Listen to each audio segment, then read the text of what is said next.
Sme na našom obľúbenom mieste v Topolčiankach na Pstruhovom raji, kde sa Martinkovi veľmi páči. Má rád zvieratka, tak sme si ich prišli pozrieť. Je to prostredie, kde sa cíti dobre a to je pre nás najdôležitejšie. Idem si zdahať si na kôž.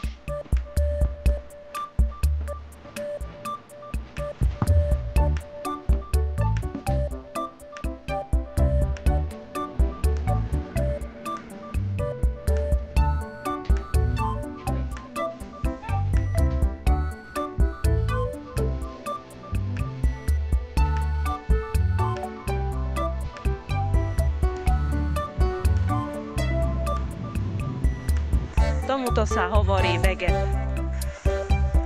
Ako sa ti tu páči, Martinko? Dobre.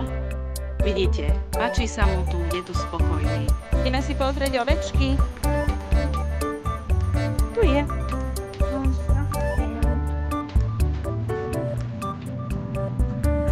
Martinka upokojuje aj tento zvuk týchto vrtúl, ako tu rotuje vodu. Sedíme na lavičke a len sa tak pozeráme na rybky. Aká smravola.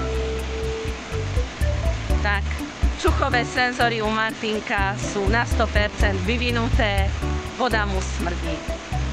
Ale nakoľko sú tu pstruhy, tak tá voda voňať nemôže.